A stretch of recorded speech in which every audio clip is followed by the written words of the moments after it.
Olá, sejam todos muito bem-vindos ao Capital Insights, uma parceria do CNN Money com a Broadcast. Eu sou o Vitor Irajá, quem está ao meu lado é Renata Pedini, editora da Broadcast. E nosso entrevistado de hoje é Luiz Fernando Figueiredo, ex-diretor do Banco Central e chairman da Jive Mauá. Formado em administração de empresas pela FAAP com especialização em finanças, Luiz Fernando Figueiredo ocupou cargos de direção nos bancos BBA Nacional e JP Morgan. Foi diretor do Banco Central durante o segundo mandato de Fernando Henrique Cardoso. Também esteve à frente da Ambima por quase 20 anos. Em 2005, criou a Mauá Capital, que se fundiu à Jive em 2022. Desde então, é chairman da gestora. Luiz, muito obrigada pela tua presença aqui hoje. Prazer enorme estar com vocês. A gente quer começar aproveitando a tua experiência, a tua presença, falando de política monetária, né? A gente vem de uma rodada importante de indicadores econômicos, tanto nos Estados Unidos quanto aqui no Brasil, e queria te ouvir sobre os ajustes nas expectativas de mercado. O corte do Banco Central americano vem mesmo agora em setembro? Muito provavelmente sim, o Fed tem dito que vem. É muito interessante porque aqui no Brasil as estatísticas, quando elas saem, elas são para valer. Nos Estados Unidos, eles revisam muito as estatísticas. Então, às vezes você acha que você está num mundo, você está em outro mundo. E o que nós vimos recentemente é que as estatísticas de emprego mostraram o emprego nesse período que se achava muito mais forte, muito para baixo. Ou seja, o mercado muito mais frágil, o que suscita, então, uma tranquilidade para o Banco Central americano começar a cortar. Tem uma questão que é uma questão muito chata, que é essa pressão do Trump em cima do Banco Central. Na nossa época, quando eu estava no Banco Central, a gente dizia para o presidente Fernando Henrique, olha, se o senhor não falar de política monetária, o nosso trabalho vai ser mais fácil e a gente vai poder ter uma taxa de juros, no final das contas, mais baixa. Ou seja, o custo da política monetária será menor.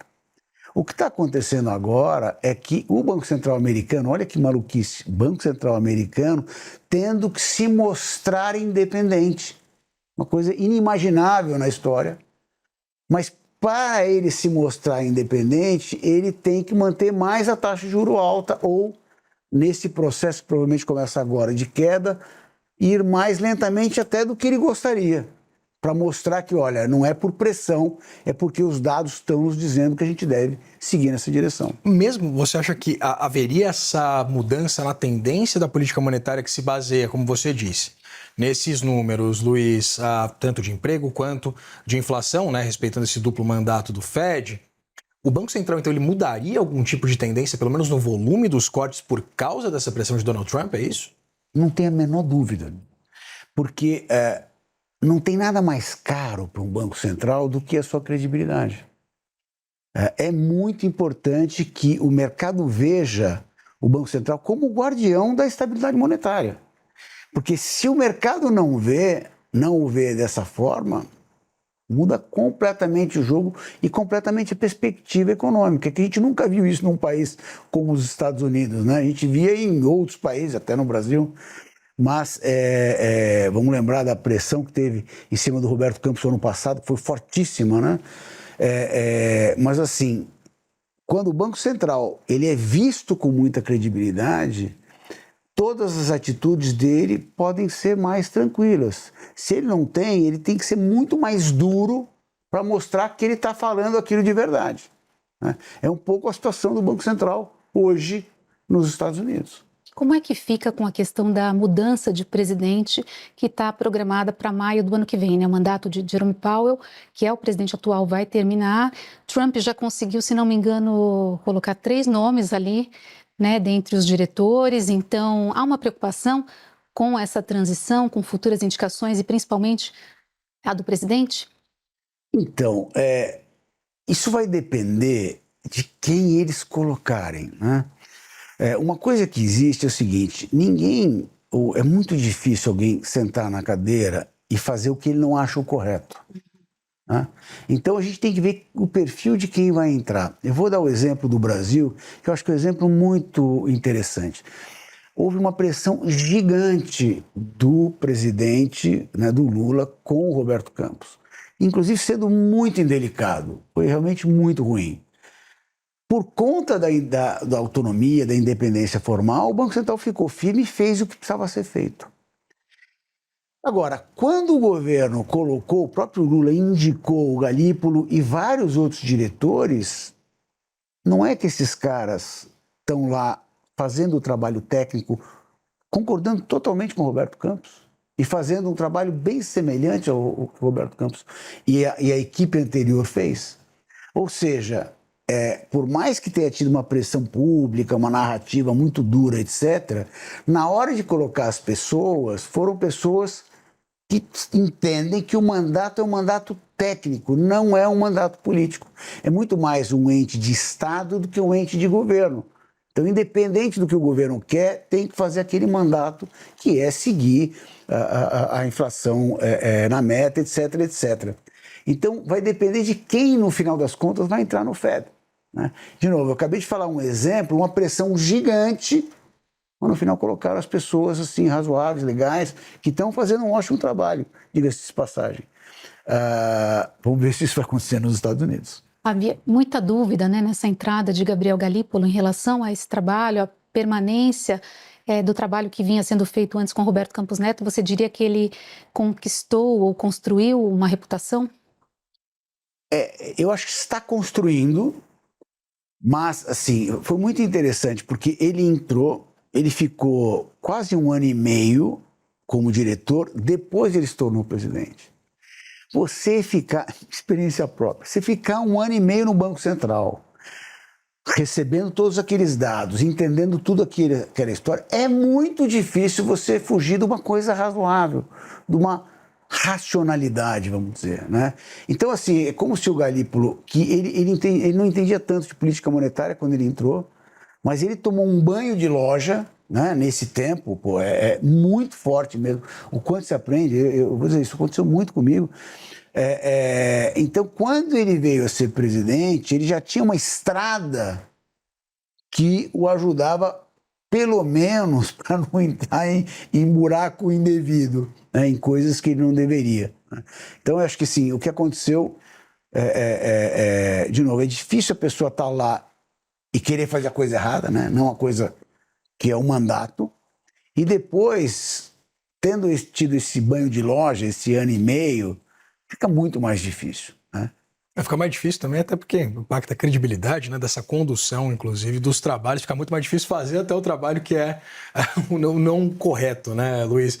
Mas pensando exatamente nessa condução da política monetária por parte de Gabriel Galípolo, você citou, né? Houve muita pressão por parte do presidente Lula em relação ao trabalho de Roberto Campos Neto, a condução da política monetária do ex-presidente, essa assunção de Gabriel Galípolo, e agora a gente tem acompanhado pelo menos uma diminuição das perspectivas do fechamento da Selic para esse ano, né? Depois de 14 revisões para baixo consecutivas que o Boletim Focus trouxe para a gente, essa semana a gente teve essa manutenção das perspectivas do fechamento do IPCA. A gente pode dizer, então, que a política monetária está fazendo efeito finalmente para reduzir essa pressão inflacionária aqui no país? Eu acho que sim. Eu acho que ela está realmente, finalmente, fazendo efeito. O problema que vem acontecendo é você ter políticas que são antagônicas ao mesmo tempo, né? É aquele exemplo, eu já falei várias vezes, várias pessoas falaram várias vezes dessa forma de comentar, você ter uma pessoa acelerando e o Banco Central brecando ao mesmo tempo. O carro fica esquisito, ele não fica estável, né? E com isso, se você acelera, você tem que brecar mais forte. É bem o que está acontecendo. Pô, nós temos um juro de 15%. É uma loucura esse juro, né? Esse juro é reflexo de um monte de coisas. Uma delas é, sim, que eles estão acelerando ainda, ou seja, tentando aumentar a demanda no momento que a gente tem que levemente reduzir a demanda. Não é nada dramático, mas é suavemente reduzir a demanda. Não. Vamos acelerar. Então é incompatível. O Banco Central tem que subir mais. Tem um segundo fator que é a nossa dívida, já num nível muito alto, crescendo de maneira muito rápida. Isso faz que você tenha que ter mais taxa de juros, ou seja, o juro que os economistas chamam de juro neutro, que é aquele de equilíbrio de longo prazo, ele acaba sendo bem maior por conta desse endividamento público muito maior e crescendo numa velocidade muito grande. Como é que fica essa correlação, Luiz, entre esse pagamento do prêmio de risco, a capacidade do governo de se financiar, uma crise de credibilidade e, evidentemente, também essa perspectiva de um incremento também naquilo que o governo paga do juro da dívida? O ponto é que tem aquela história da dominância fiscal, né? Quando as pessoas falam de dominância fiscal, eu gostei muito do jeito que o Gustavo Franco falou há um tempo atrás, que o que ele disse que não, nós já estamos em dominância fiscal. E eu acho que ele tem razão. Nós só não estamos na versão extremada, que você sobe o juro, a inflação também sobe, e você cria uma bola de neve, um ciclo vicioso. Nós temos uma versão ainda menos madura, digamos, onde eu preciso muito mais juros para ter o mesmo efeito, né? Então, você tem uma questão que do ponto de vista prático, o governo está acelerando, então você precisa brecar mais, você precisa mais juros, primeiro. Segundo, você tem um problema no Brasil que metade do crédito, ele não depende da Selic, ele é um crédito direcionado, então você precisa subir mais, porque você só afeta uma parte do crédito. Você não afeta tudo. Dos países emergentes, eu acho que o Brasil é o que tem o maior volume de crédito, do total de crédito, que não é sensível à taxa de juros dos países emergentes. Então, assim, esse é o outro efeito. E o terceiro é que você precisa de mais prêmio de risco para financiar a mesma dívida, uma vez que o risco desse endividamento é um risco crescente. Muito longe, né, da gente chegar a uma situação de insolvência, a gente não está perto disso, mas a gente está andando rápido. Na área fiscal, a gente tem, então, essa questão do impulso. Eu queria te ouvir, alguns economistas já estão cogitando, colocando ali no seu radar a possibilidade de o governo lançar mão de mais estímulos, como, por exemplo, aumentar o Bolsa Família. Eu queria te ouvir se você entende que esse é um risco mesmo e também se o governo ainda faria alguma coisa no sentido de ajustar o cenário fiscal. Falta pouco ainda, né? Ou melhor dizendo, falta pouco para acabar esse mandato, a gente tem um ano. Dá para fazer alguma coisa ou o governo vai mais pelo lado de mais estímulos? Então, assim, o governo trouxe esse tal desse arcabouço fiscal. Desde que ele colocou, que é um certo formato para não deixar que as coisas degringolem e você tem uma dívida que cresce muito rápido. Só que, ao mesmo tempo, ele foi inventando historinhas e passando ao largo do arcabouço, que no final fez com que o arcabouço servisse para muito pouco, né? Ou para quase nada. Mas não é nada, é para quase nada, porque ele ainda tem, de alguma forma, tem que manter esse arcabouço em pé. E com cada vez mais rejeição de colocar coisas ao largo do arcabouço. Claro que quando você olha os agentes econômicos, todos acham isso um absurdo. O Congresso deixou isso acontecer, mas está deixando menos, está ficando mais, está reagindo mais a isso. E o custo de você abrir mão do arcabouço, sendo minoria no Congresso, pode ser um custo, eu acho até, para o governo, pela ótica do governo, um custo proibitivo. Se eu tiver razão nisso que eu estou dizendo, ele não vai abandonar. Então, a política fiscal vai continuar ruim, mas não deve piorar tanto. O que a gente está falando? O que eu estou falando de política fiscal ruim? Porque a gente olha o resultado primário, é mais ou menos o mesmo, né? Acontece, como o juro é muito mais alto, nós saímos de um déficit nominal de 4, 5% do PIB para 9%. Acontece, em vez da dívida crescer, a dívida PIB crescer 2% ao ano, 2 pontos percentuais ao ano, ela cresce 4%. Dobrou a velocidade. Então o governo deveria ter reagido a isso com um resultado primário muito mais alto. Ele não fez, mas também, provavelmente, ele não vai abandonar o arcabouço. E tem uma questão que é o seguinte, vamos lembrar o que aconteceu em dezembro do ano passado.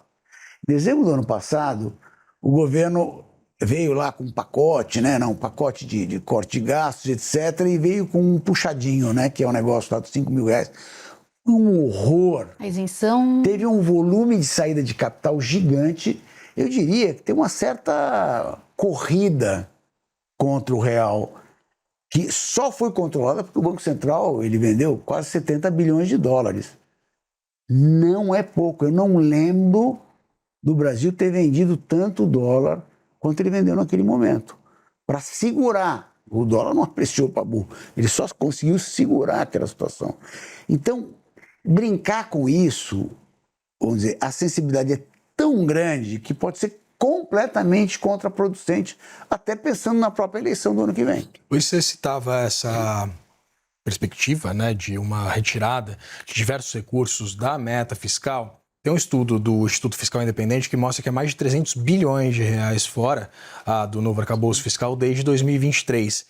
Queria bater nessa tecla porque você citou pelo menos uma certa resistência por parte do Congresso Nacional, mas foi o mesmo Congresso Nacional que aprovou uma nova PEC dos precatórios, né, para retirar também bilhões de reais que o governo tinha que incluir na regra fiscal para o ano que vem, pleno ano eleitoral.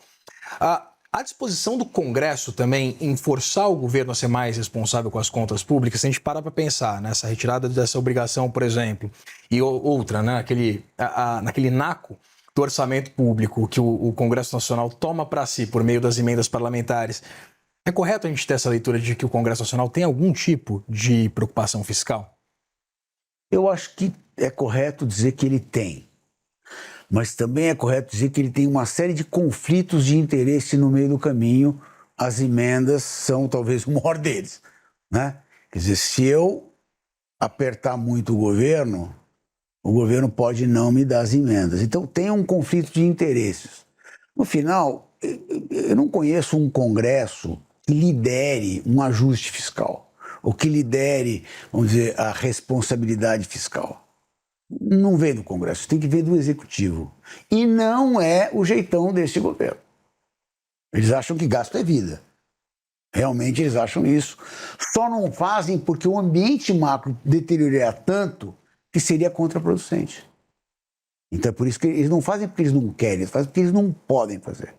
E o Congresso, ele um pouco, sabe aquele negócio, assopra e apita, enfim, mas uma série de coisas que eram grandes retrocessos, a gente tem que lembrar que esse Congresso segurou. Né?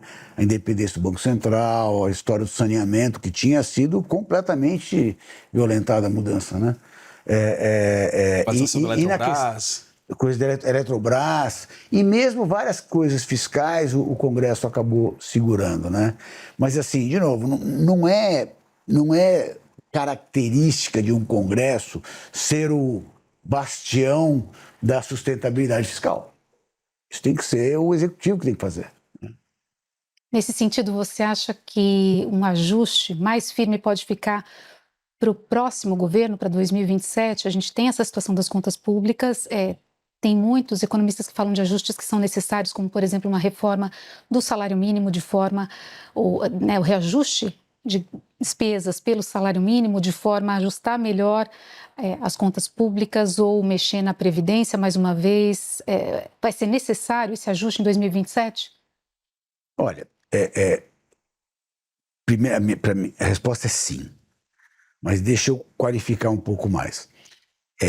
Hoje, a gente tem uma certa estabilidade dos ativos num prêmio altíssimo. O Brasil pagando 10% de juro real. Isso é um crime. Mas você tem uma certa estabilidade nessa situação. É como se tivesse a 40 graus de febre estável. Você não está piorando, mas você também não está melhorando. Então, você tem essa certa estabilidade porque existe hoje uma crença de que é inescapável em 27 a gente trabalhar para arrumar a situação fiscal. Tem uma questão que é o seguinte, o Brasil arrecada quase 40%, 35%, 37% do PIB. Qual é o tamanho do ajuste que a gente tem que fazer? É 2,5% do PIB, e não precisa ser num ano só, pode ser através Pô, só em isenções fiscais, a gente está falando de 6, 7% do PIB. Não é difícil. Para esse tamanho, se a gente arrecadasse 15% do PIB, 2, 2,5% é dureza. Mas para quem arrecada quase 40%, não é tão difícil. Mas precisa querer. Esse governo não quer. Claramente não quer. Ele começou já com a PEC, aquela PEC de emergência lá, com um caminhão de dinheiro. 130 bis, se não me engano, 130 uma coisa maluca. Daí tentou trazer um monte de receitas para tentar cobrir isso e mais outros aumentos de despesas. Mas você olha, o aumento de despesas é ridículo que o Brasil está aumentando as despesas ano a ano. Né? Então, assim, a situação de hoje, ela só tem uma certa estabilidade por conta dessa crença. Qualquer um vai ter que arrumar, porque se essa crença de que em algum momento, nos próximos 2, 3 anos, se ela deixar de existir, que vai ter um ajuste, daí a gente vai ver quais são as consequências no curtíssimo prazo. Luiz, você disse 2 frases. Esse governo não quer fazer um ajuste fiscal e o mercado tem uma crença de que esse ajuste vai ter que ser feito daqui a 2 anos. Significa que o mercado está acreditando numa possível não reeleição do presidente Lula, numa alternância de poder? Primeiro, eu acho que sim. Eu acho que o mercado acha que vai ser uma alternativa ao presidente Lula. Podemos até falar um pouco sobre isso. Embora eu não seja um cientista político, falar um pouco a minha visão sobre isso. Mas, mesmo sendo o Lula, qualquer um que entrar tem que fazer. Não tem conversa. Porque, sabe aquela história de terra arrasada? Uma coisa que eu aprendi, eu tive 4 anos no governo, uma coisa que eu aprendi foi o seguinte: se você está num ambiente de crise, você não governa. A sua agenda toda, o seu foco, as suas noites sem dormir, todas são pensando e tentando resolver a crise. E é disso que nós estamos falando, se não vier alguma coisa importante no sentido de nos levar para o caminho da sustentabilidade da nossa dívida. Né? De novo, hoje a gente está escapando disso, mas pagando um custo altíssimo por conta dessa crença. Então, eu acho que qualquer governo que venha vai ter que fazer, não tem muita conversa. Ainda na política, então, o mercado já antecipou o trade eleitoral? Eu não acho que antecipou integralmente, porque tem muito para correr, mas tem uma probabilidade que você não pode desprezar, olhando de hoje, de que alguém razoável vai ser o novo presidente. Né? O trade eleitoral, eu acho que é mais para frente, é mais talvez no final do ano, início do ano que vem. Em geral, o trade eleitoral ele acontece a partir de março, abril do ano eleitoral. Eu suspeito que a gente vai antecipar isso. Hoje existe, eu acho que está na cabeça das pessoas que o mais provável é ter alguém mais razoável, alguém mais ao centro, mas o mercado não está apostando todas as suas fichas nisso. Né? Eu diria que ele está talvez deixando de piorar, tendo uma situação mais estável por conta dessa noção, mas ainda com um prêmio de risco muito baixo. Muito alto. Né? Ou seja, uma aposta, a gente teria que ver a Bolsa no outro patamar, os títulos pagando outro prêmio. Luiz, pensando nessa... A gente estava falando sobre esse nível de restrição do ponto de vista de investimento, a necessidade de um ajuste fiscal. A gente acompanha, por exemplo, um nível de recurso livre do orçamento público em níveis baixíssimos, né? Coisa de 8%, se a gente desconsiderar, inclusive, o que a gente estava comentando anteriormente, né, que são as emendas parlamentares. Pensando de novo na estrutura do arcabouço fiscal, com aquela necessidade de, a partir de um resultado X do governo, você tenha um incremento também do ponto de vista do montante orçamentário que é destinado, por exemplo, para saúde e educação, reajustes adotados pelo governo Lula, por exemplo, do salário mínimo acima da inflação, né, dando esse reajuste real, aumento real. Pensando novamente na sustentabilidade do arcabouço fiscal, nesse nível que a gente tem de recurso livre, né, recurso não carimbado. O arcabouço ele é sustentável a longo prazo? A gente pensar num ajuste fiscal, daqui a 2 ou 3 anos, mas a gente consegue ter essa discussão sem passar por uma discussão sobre a revisão do novo arcabouço fiscal? Eu primeiro fazer um comentário, e daí eu vou entrar nisso, que é o seguinte: imagina, de repente, uma empresa maravilhosa, espetacular, tal, te chama para você ser o CEO dela. Assim. Não saio da CNN. Tá bom. Então a CNN te chama para ser presidente. Legal, ó. Plenos poderes, hein? Fala, que legal, tal. Daí você chega na CNN, chama o diretor financeiro e fala, bom, me conta aí. Ele falou, ó, é o seguinte, o senhor tem plenos poderes, mas o orçamento está travado em 95%. O senhor tem 5%, o senhor pode mexer à vontade. Você não vai conseguir ser um bom CEO. Não tem hipótese de você ser um bom CEO se 95% das receitas estão travadas. É o que acontece no governo. Ou seja, é um negócio que finge que tem orçamento para que ele pode, de alguma maneira, administrar, e ele finge que ele governa do outro lado. Ou seja, é uma coisa completamente fora. Então, isso precisa mudar. A gente olha em outros países, o orçamento livre é 20%, 25%, às vezes 30% do orçamento, que é o razoável. Eu fui eleito, eu deveria poder gerenciar, desde que seja sustentável, né? Isso aí não depende, mas sustentável do ponto de vista de endividamento, mas eu deveria fazer minha plataforma.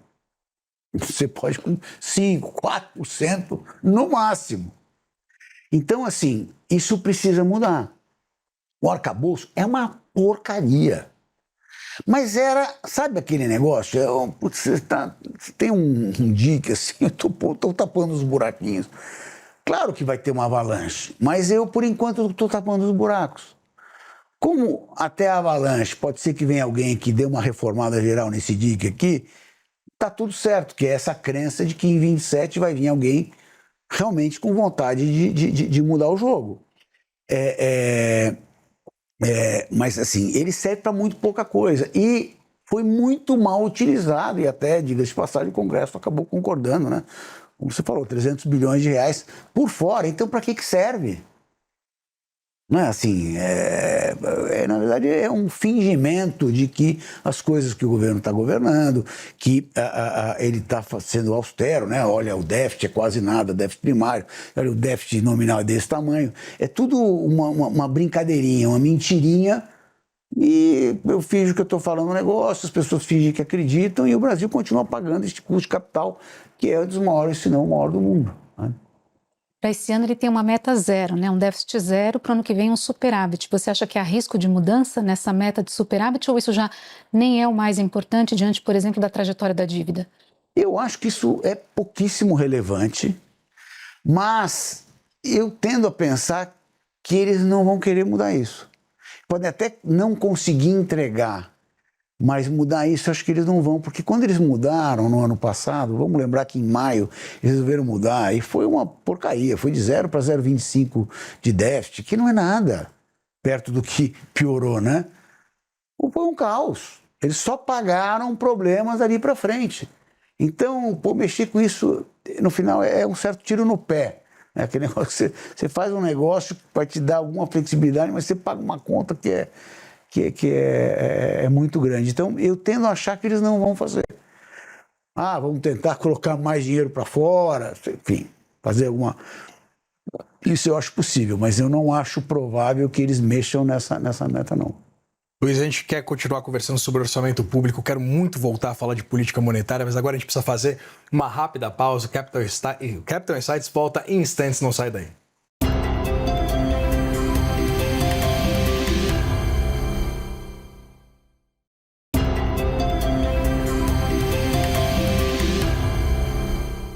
O Capital Insights está de volta. Hoje recebemos Luiz Fernando Figueiredo, ex-diretor do Banco Central e chairman da Jive Mauá.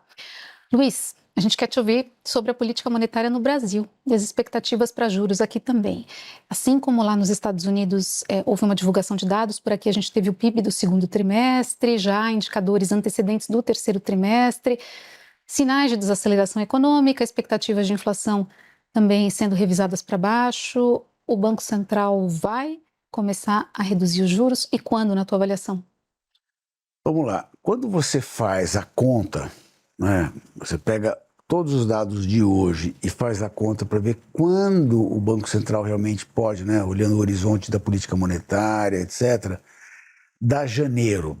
Janeiro, março, é quando ele poderia começar um processo bem gradual de queda.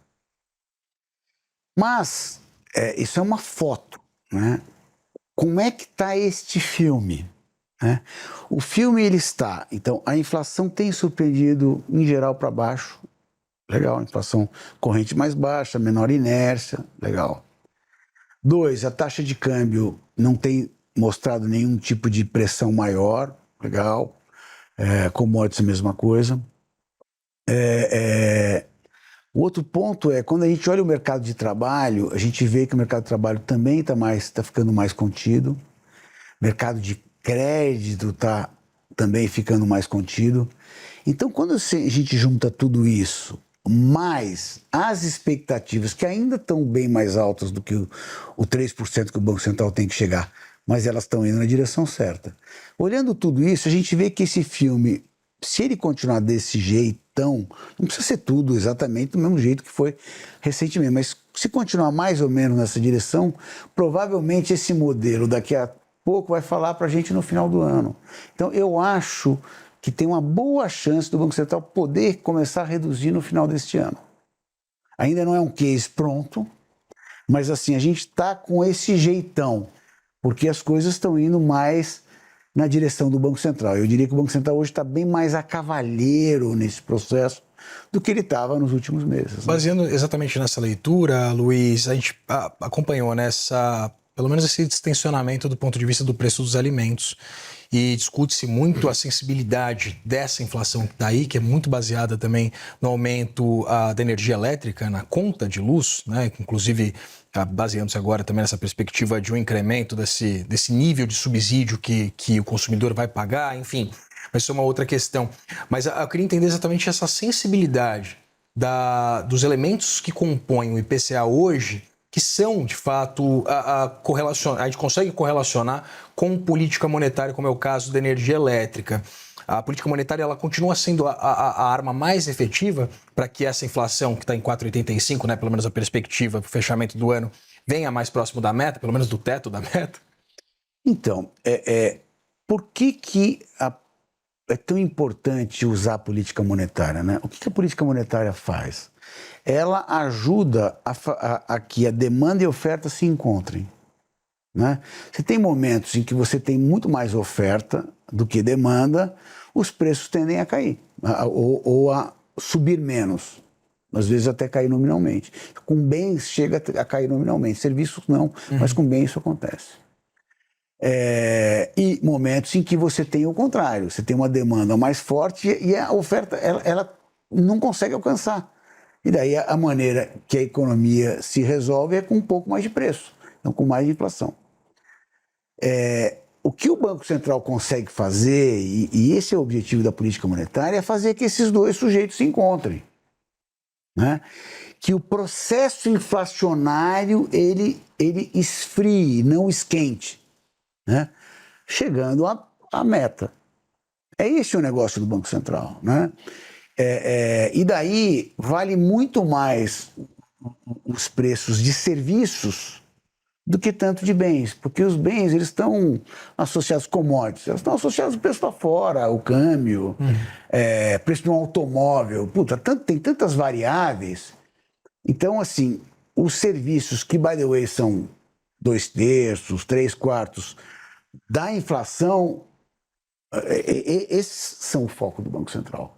Porque é ali que realmente você pode criar um processo inflacionário que se tira completamente a gente da situação de estabilidade.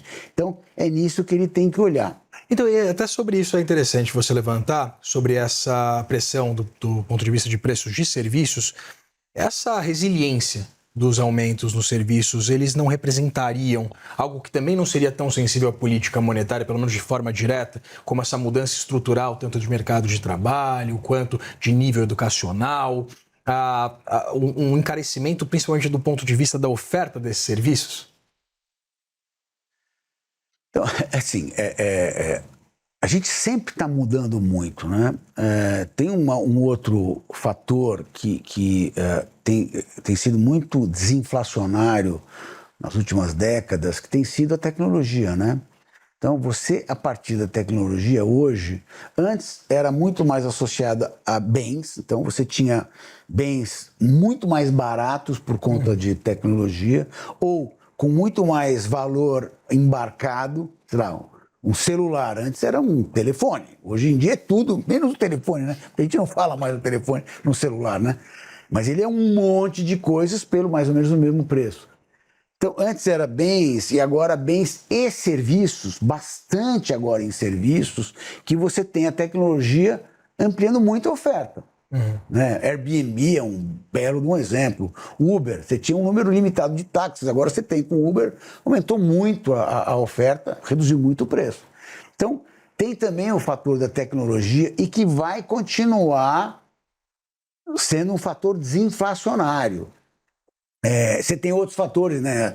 As pessoas são mais empreendedoras hoje e menos CLT, elas querem ser mais empreendedoras. Então você tem um monte de fatores, todos, cada um para um lado.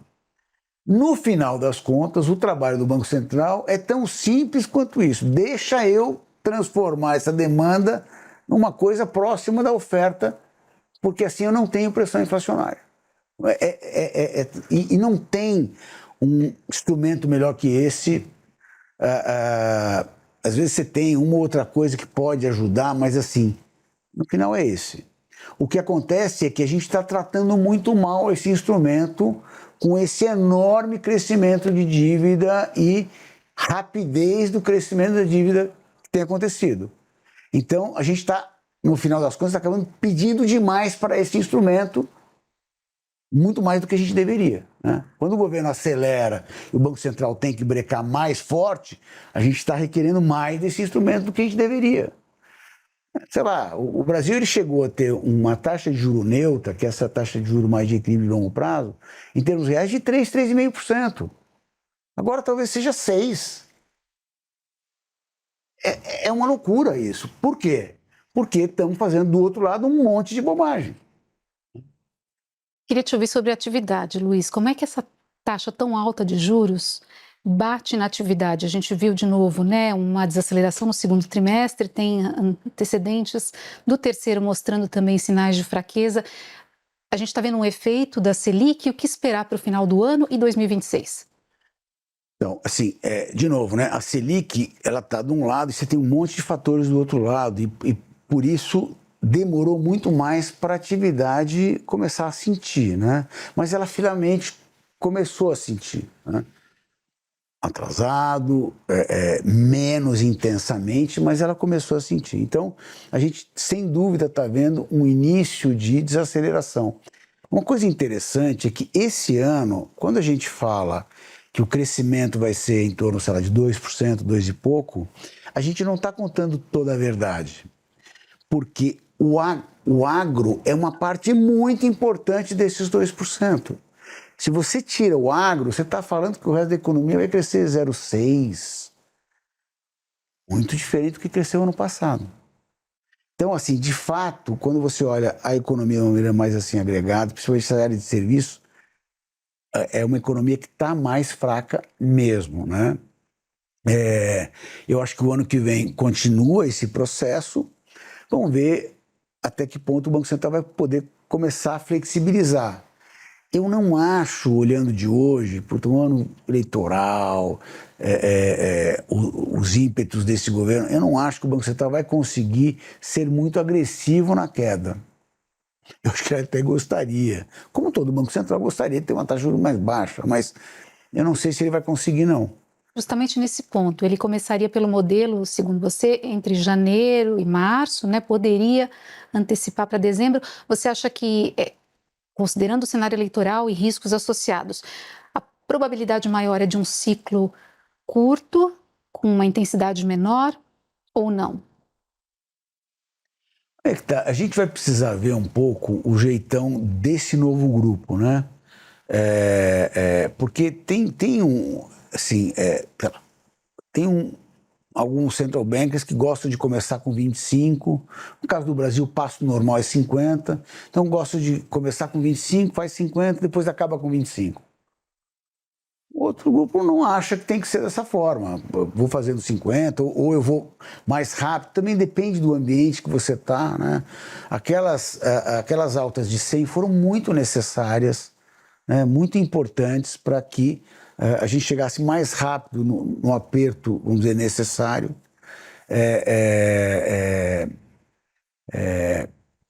A gente vai precisar entender um pouquinho o jeitão dessa turma, porque eles ainda, este grupo, a parte majoritária desse grupo ainda não passou por um processo de redução. A gente vai ter que ver. Eu tendo a achar que eles vão no passo de 50.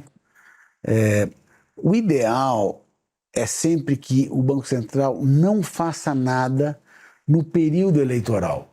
Mas às vezes não tem o que fazer, você tem que fazer, não tem jeito. Às vezes você vai ter que subir ou reduzir. Na última eleição, o Banco Central subiu os juros no meio do processo eleitoral. Então, mas o ideal, e se ele consegue começar no final do ano, talvez lá por, sei lá, junho, ele já tenha feito uma boa parte do trabalho, possa parar ou reduzir o passo, ou seja, interferir o menos possível nesse processo, né? Correlacionando essa sua resposta, Luiz, com uma que você deu anteriormente, você citava, né, sobre a condução da política monetária do Federal Reserve, se ela poderia ter algum tipo de modificação, principalmente do ponto de vista de volume de cortes, baseando-se exatamente nessa tentativa do Fed de se provar independente a Donald Trump.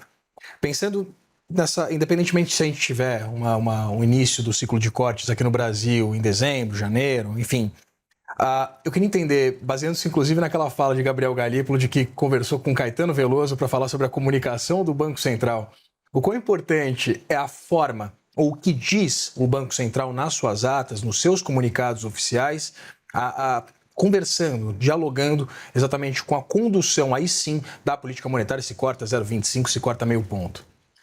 É super importante a comunicação. É super importante. Assim, eu diria que é metade do trabalho. Agora, você precisa entregar. Não adianta você falar um negócio tal e entregar outro, né? Às vezes o Banco Central, com uma postura de comunicação mais dura, ele pode ser mais tranquilo no aperto, na própria taxa de juros. Se o mercado acredita muito no que o Banco Central fala, realmente reduz bastante o custo, ou o quanto ele precisa fazer, para os dois lados, né? Então, tem um efeito, sim, muito relevante. É até interessante, porque nós começamos, né, nós trouxemos para o Brasil a meta para a inflação lá no início do ano 2000, né? E alguns países faziam, e a gente achava que a coisa mais interessante desse modelo, né, desse arcabouço, é que ele é muito transparente. Olha, minha meta é essa, eu vou tentar chegar na meta e eu vou ficar explicando para vocês como eu vou fazer isso. Putz, que legal. Porque antes era, não, o Banco Central não deve falar nada, ele deve dar sinais cifrados, coisa assim maluca, jeitão de Banco Central. E com o tempo de lá para cá, o que vem acontecendo é que as maiores economias do mundo estão migrando para esse modelo, que é o modelo, por que eu preciso fazer um negócio cifrado? Eu não estou querendo dizer para a sociedade, olha, eu não vou deixar a inflação subir. Infelizmente, agora tem que subir o juro, tá bom? E eu vou fazer assim, assim, assado. Bom, agora, a economia deu uma esfriada tal, eu vou começar. Por que a sociedade, quando você fala isso para a sociedade, ela reage na sua direção? Então, tudo o que eu quero é a sociedade reagindo na minha direção. Com isso, eu preciso fazer menos. Porque se eu tenho a sociedade reagindo contra mim, eu estou ferrado. Eu vou ter que... Vou dar um exemplo, né? A gente vai pensando de hoje, que maluquice, né? Mas quando nós entramos no Banco Central, a gente estava debaixo de uma crise gigante, em 99. O juro, naquela época, se não me engano, o número era 19%. Ou 21%. Era 19% ou 21%. Nós pusemos em 45%. Mas sabe por que a gente colocou? Porque a gente falou, olha, qual é o número... Porque a gente acabou de entrar. Qual é o número que ninguém vai ficar na dúvida se a gente está de brincadeira ou não? 40. Tá bom, então vamos colocar em 45. e com viés de baixa, que esse era um catch, super importante. Então, quando a gente veio com 45, ninguém ficou com dúvida. Semana seguinte a gente reduziu, na outra a gente reduziu, na outra a gente reduziu. Daí a gente veio reduzindo muito rápido. Mas porque a gente mostrou... Então, ou seja, essa comunicação, ela tem um valor muito grande no final. Mas você acha que o mercado vai acreditar se o Banco Central mantiver a comunicação anterior quando ele fala de manutenção em nível elevado e por um período suficientemente prolongado, ameaçando inclusive voltar a elevar o juro? E eu estou te dizendo isso por causa, de novo, desse ambiente de atividade mais fraca, de inflação um pouco mais comportada. A tua expectativa é que ele mantenha a comunicação como tem sido? E mesmo com uma redução de juros do Banco Central americano? Então, eu não acho que a redução de juros nos Estados Unidos mude muito o jogo aqui, não. Né? A gente depende muito mais do que está acontecendo aqui do que lá de fora, né? Dito isso, eu acho que é de se esperar que ele devagarzinho vá mudando a comunicação. É de se esperar isso. Ah, vai ser na próxima? Não sei se vai ser na próxima. Então, esperar um pouquinho mais para a reunião seguinte, mas ele vai devagarzinho entre as reuniões, vai mudando devagarzinho o discurso, olhando, quanto mais informação, mais segurança eu tenho do que eu vou fazer na próxima reunião. Eu acho que vai assim, né? Porque tem muito de técnica, de, vamos dizer, parte científica, de cálculos, etc. Mas, no final, tem muito de arte também. E do gosto, do jeito. O meu jeito é mais dessa forma.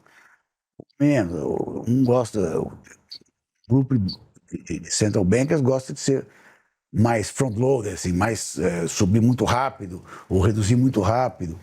Outros gostam de ser mais graduais. Isso depende um pouco.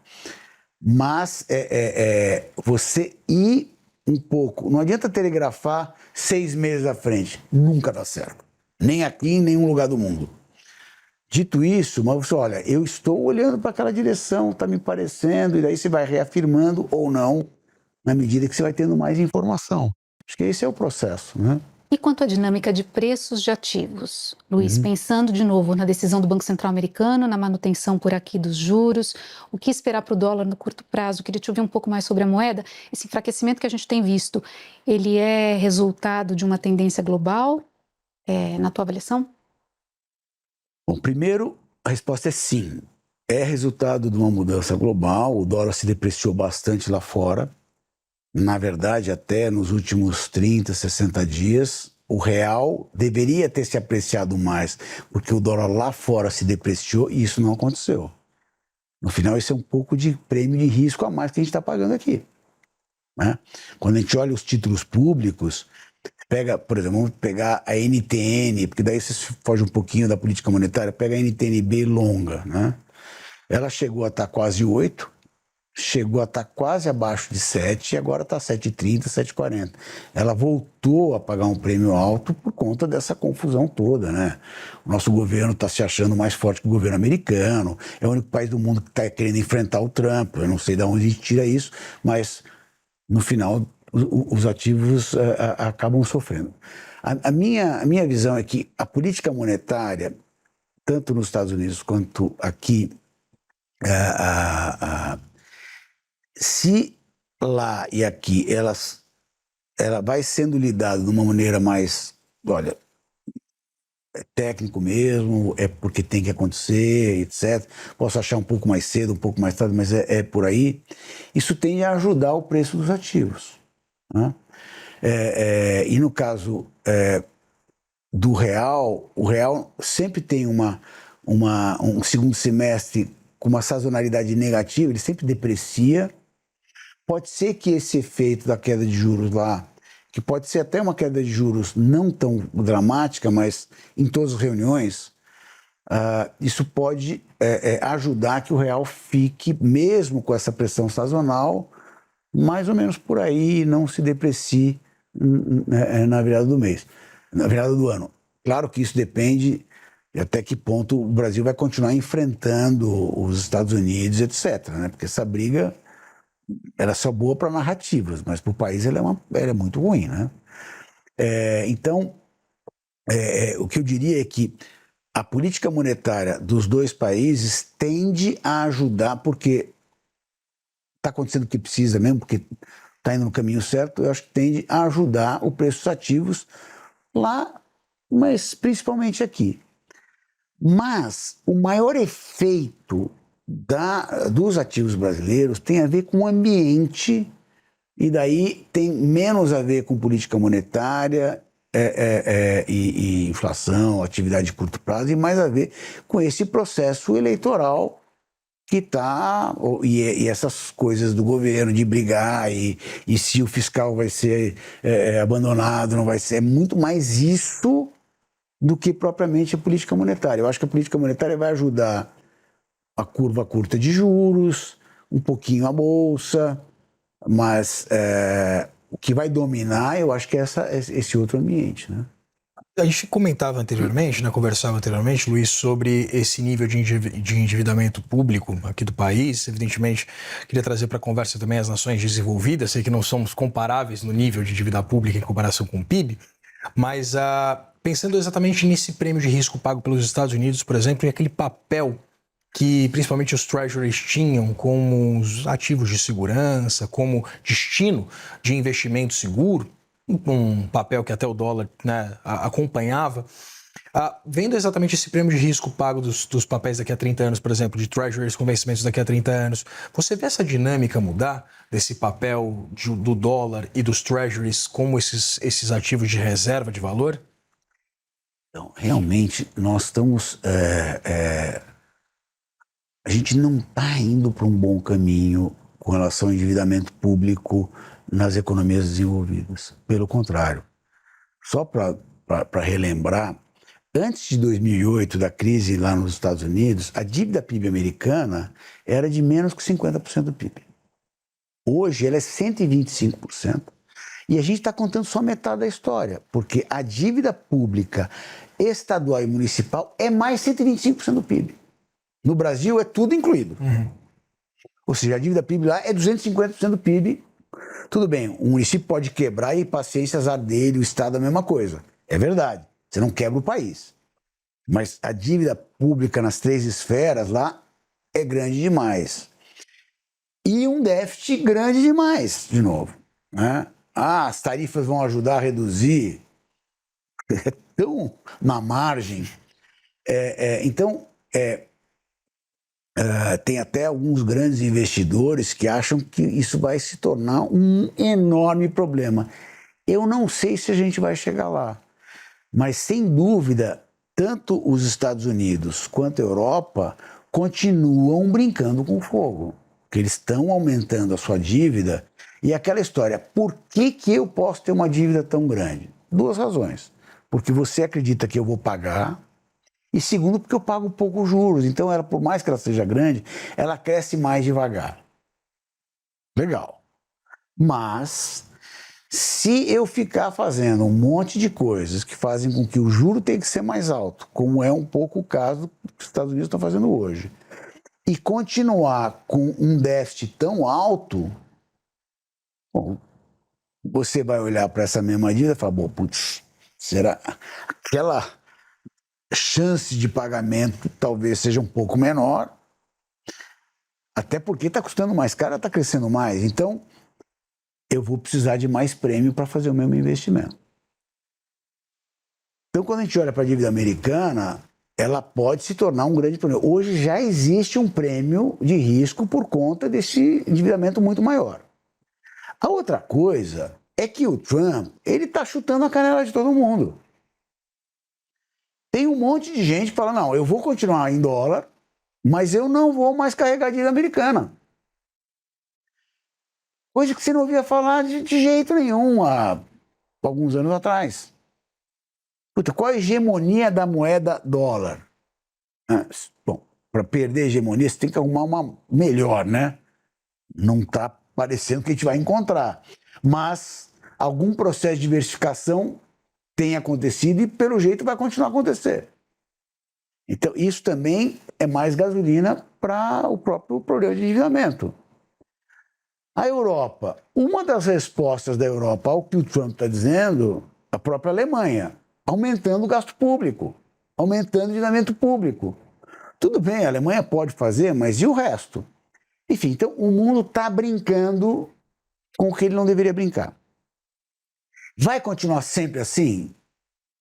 Em geral, o mundo não é dessa forma. O mundo desenvolvido, uma hora fala, não, agora tem que fazer ajuste. Isso ainda não aconteceu. Então, assim, a minha resposta, desculpa essa resposta muito longa, mas assim, é um fator para a gente se preocupar, sim. Luiz, eu queria muito fazer mais 1000 perguntas para você. Tenho certeza que a Renata também. Infelizmente, o nosso tempo é curto. Eu queria te agradecer pela disponibilidade de conversar com a gente. Sempre um prazer. Nossa, eu que agradeço. Foi uma delícia a nossa conversa. Muito obrigada. Obrigado. Obrigado a você também, Renata. E obrigado a você que acompanhou o Capital Insights, essa parceria do CNN Money com a Broadcast. Agradeço muito a presença de todos vocês e espero vocês numa próxima. Até mais.